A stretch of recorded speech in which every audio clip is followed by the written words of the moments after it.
Hello students, आज की इस वीडियो में आज मैं कक्षा 10वीं वाले विद्यार्थियों को 55 नंबर वाले प्रश्नों को बताने वाला हूं। तो मैं अध्याय भी बता दूंगा कि वो जो प्रश्न है किस अध्याय से रहेगा, और जिनके पास परीक्षा बोर्ड परीक्षा सार है, चाहे गाइड हो, ठीक है, उसमें अच्छे से टिक कर लेना और अच्छे से तैयारी करना।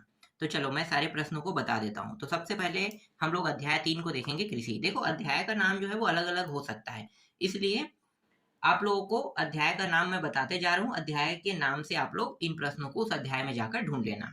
तो एक जो अध्याय है कृषि है, यहाँ से आने वाले हैं 5 नंबर के। ज्यादा प्रश्न नहीं पढ़ना है, बहुत कम पढ़ना है, मैं बहुत कम कम प्रश्न दे रहा हूँ। और जिन प्रश्नों को मैं मोस्ट इंपॉर्टेंट बोलूंगा ना, उस प्रश्नों को तो 100% पढ़ के ही जाना है। और जिसे नॉर्मली मैं इंपॉर्टेंट के तौर पे दूंगा, जिसमें मैं कुछ नहीं कहूंगा, वो इंपॉर्टेंट है समझो। तो देखो, ये जो प्रश्न है दीर्घ उत्तरी प्रश्न क्रमांक 3 में है ना, तो ये जो प्रश्न है मैं दीर्घ उत्तरी प्रश्न क्रमांक 3 में दूंगा। यहाँ पे एक बार पढ़ लो इसे। भारत में ऋतु के अनुसार कितने प्रकार के फसलों का उत्पादन किया जाता है? खरीफ, रबी, जायद, है ना। तो ये याद रखना, ठीक। ये प्रश्न मैं यहाँ पे इंपॉर्टेंट के तौर पे नहीं दे रहा हूँ, बस नाम को चेंज करके दे सकता है, ये मैं कह सकता हूँ, ठीक है। ये प्रश्न जो है दूसरे जगह से पढ़ना है। अब ये जो प्रश्न है, देखो, भारतीय कृषि के निम्न उत्पादकता के कारणों को संक्षेप में लिखिए। ये है मोस्ट आईएमपी। इसके आने के चांसेस 100% है। इसको अच्छे से तैयार कर लेना। फिर अगला देखो, ये सिर्फ इंपॉर्टेंट में दे रहा हूं।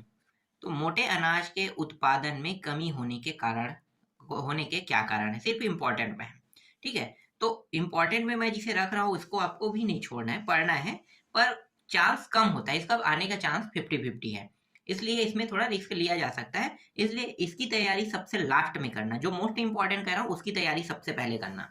इसके बाद ये भी इंपॉर्टेंट है, सकरा गांव के फसल प्रतिरूप में बदलाव से क्या प्रभाव पड़े? आप स्वास्थ्य, रोजगार, भूमि एवं उर्वरक क्षमता आदि बातों का ध्यान में रखते हुए समझाइए, कह रहे हैं। ये सिर्फ इंपॉर्टेंट है। अब आते हैं अगले प्रश्न में। देखो, खरीफ, रबी, जायद फसलों का विवरण उदाहरण सहित दीजिए। तो ये वही प्रश्न है जो मैंने सबसे शुरू में दिखा था। ये है मोस्ट इंपॉर्टेंट, ठीक है। मोस्ट इंपॉर्टेंट प्रश्न है, ये इस साल आने वाला है, इसे अच्छे से तैयार कर लेना।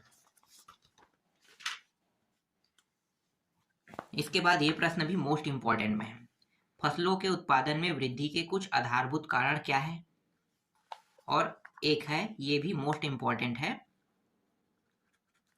कृषि का भारत के लिए बहुत अधिक महत्व है, किन्हीं 5 बिंदुओं में स्पष्ट कीजिए। बस इतने प्रश्नों को पढ़ना है, 5 से 6 प्रश्नों को इस अध्याय से पढ़ना है आपको, कृषि वाले से।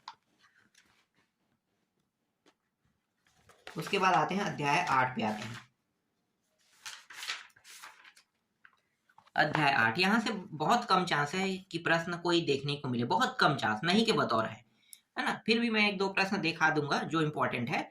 तो दो, देखो ये क्या है, 2 विश्व युद्धों के बीच रूसी क्रांति और महामंदी, ठीक है। तो इससे कौन सा प्रश्न आ सकता है? लगभग लगभग मैं यही बता रहा हूँ आपको, लगभग लगभग वाला ही।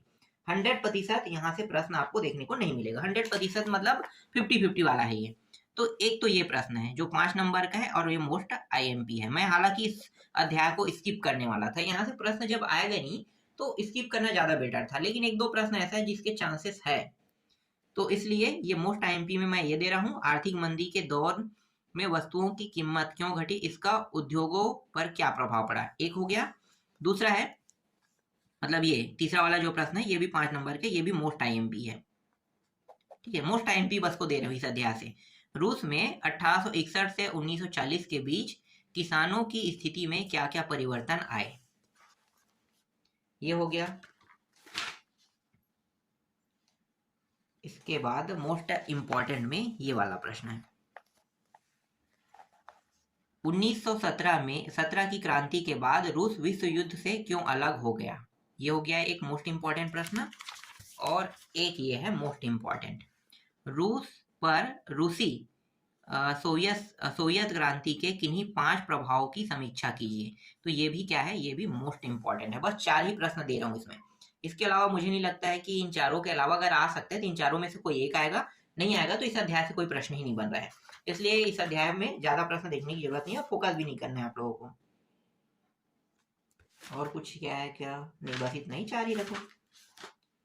चलो अगला देखते हैं। इसके बाद अध्याय 18 पे आते हैं। देखो, अध्याय 18, मुद्रा एवं साख, मुद्रा एवं साख में आपको ढूंढना है इन प्रश्नों को। तो देखो मोस्ट इंपॉर्टेंट प्रश्न इस साल के ज्यादातर चांस आने वाले चांस में ये प्रश्न भी है,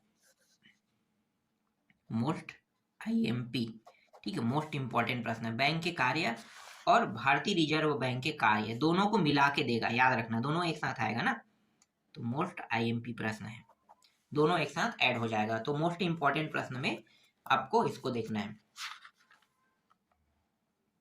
इसके बाद अगला जो प्रश्न है ये है, मुद्रा के प्रमुख कार्य लिखे, ये भी मोस्ट इंपॉर्टेंट प्रश्न है। मुद्रा के प्रमुख कार्य लिखे कोई 5,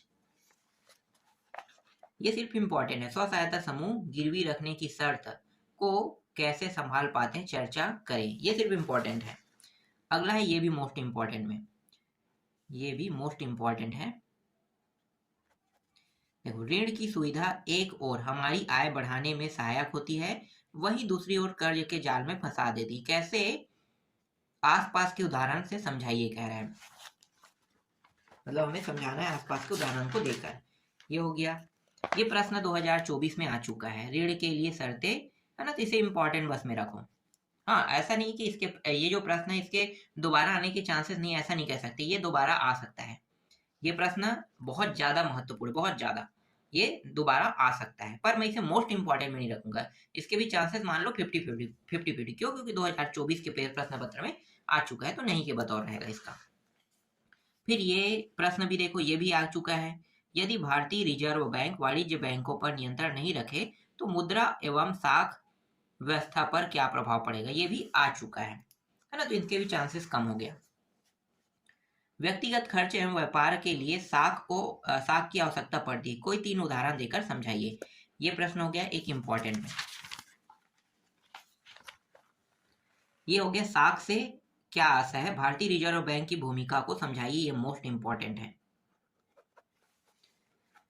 मुद्रा के प्राचीन एवं आधुनिक स्वरूप को एक टिप्पणी देकर लिखिए, ये भी मोस्ट इंपॉर्टेंट है। केंद्रीय बैंक और व्यापारिक बैंक में अंतर स्पष्ट कीजिए, ये भी मोस्ट आईएमपी प्रश्न है। देखो 5 नंबर के प्रश्न इस अध्याय से आ रहे हैं, है ना। अब एक और प्रश्न है, ये सिर्फ इंपॉर्टेंट, भारतीय रिजर्व बैंक का जिक्र किस किस संदर्भ में आया है, ये सिर्फ इंपॉर्टेंट है। इसके बाद अधिवास अध्याय 6 देखते हैं।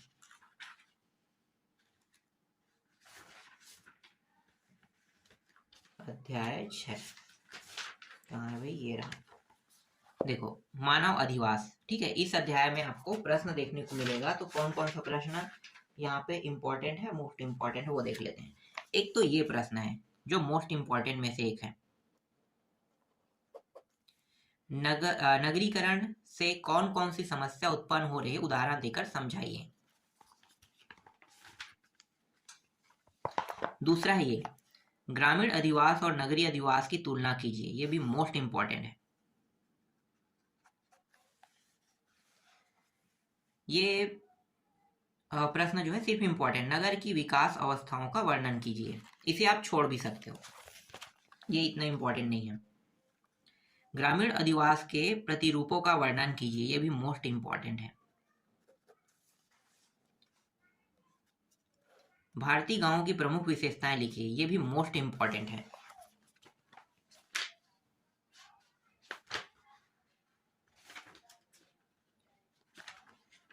इसके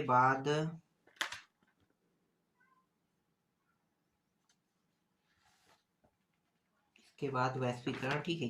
अध्याय, अगला अध्याय देखते हैं, 18 अध्याय में आते हैं। 18 है कि 16 है, 16 है, सॉरी 16 है, 16 है, लोकतंत्र एवं सामाजिक आंदोलन, ठीक है। तो यहाँ से कौन कौन से प्रश्न आपको देखना है वो भी मैं बता देता हूँ, बहुत सारे प्रश्न है, सबको तो नहीं देखना है। सामाजिक आंदोलन की प्रकृति विशेषताएं, इसको तो नहीं देखना है, छोड़ दो इसको, ठीक है। इसके जगह पे ये प्रश्न, ठीक है, ये मोस्ट इंपॉर्टेंट है। नियमगिरी आंदोलन का विवरण दीजिए, मोस्ट इंपॉर्टेंट में ये भी कमेटी ऑफ 100 वाला, ठीक है, ये भी मोस्ट इंपॉर्टेंट में है। ये सिर्फ इंपॉर्टेंट में, इंग्लैंड एंड संयुक्त राज्य अमेरिका, निःशस्त्रीकरण वाला। इसके बाद ये प्रश्न जो है ये भी मोस्ट इम्पॉर्टेंट में है। सामाजिक आंदोलन क्या है, यह आंदोलन क्यों होता है, ठीक है, ये मोस्ट इम्पॉर्टेंट में है और ये भी मोस्ट इम्पॉर्टेंट में है। मोस्ट इम्पॉर्टेंट में 2024 में आ चुका है तो ये नहीं आएगा। निःशस्त्रीकरण की आवश्यकता क्यों है, तो इसको छोड़ देना है। फिर एक और अध्याय है, ये अंतिम अध्याय है, ये है वैश्वीकरण, ठीक है। वैश्वीकरण से कौन कौन से प्रश्न इंपॉर्टेंट है वो मैं बता देता हूँ। वैश्वीकरण भी एक ऐसा अध्याय है जहाँ से प्रश्न नहीं बनते हैं, बहुत कम चांस है बनने वाला। तो इसमें भी लेकिन प्रश्न ऐसे हैं कि इस साल के मतलब इस साल यहाँ से आने वाले हैं। जैसे कि वैश्वीकरण वाला ये हो गया, ये मोस्ट इम्पॉर्टेंट है, ठीक है, इसको देखना है। दूसरा, वैश्वीकरण में पर्यावरण को किस तरह प्रभावित किया है, ये भी इम्पॉर्टेंट है, ये मोस्ट इम्पॉर्टेंट है, ठीक है, मोस्ट इम्पॉर्टेंट। और ये वाला देखो, ये भी मोस्ट इम्पॉर्टेंट है, ये मत देखना ना, ये 2024 के सेट में आया है, ये सेट वाला है। दूसरे देशों में बहुराष्ट्रीय कंपनी किस प्रकार उत्पादन पर नियंत्रण स्थापित करती है, ये मोस्ट इम्पॉर्टेंट है। इसमें एक आध टॉपिक आया था लेकिन ये मोस्ट इम्पॉर्टेंट में मैं दे रहा हूँ। अब देखो यहाँ पे ये भी मोस्ट इम्पॉर्टेंट है, यहाँ से आता नहीं है लेकिन इस साल आने वाले हैं, ये भी मोस्ट इम्पॉर्टेंट है, ये भी मोस्ट इम्पॉर्टेंट है और ये भी मोस्ट इम्पॉर्टेंट है। तो बस इतने प्रश्नों को 55 नंबर के लिए तैयार करना है और इनमें से ही प्रश्न जो है वो 55 नंबर में तुम्हें देखने को मिलेगा। इसके अलावा और कुछ भी प्रश्न आपको अलग से देखने की जरूरत नहीं है।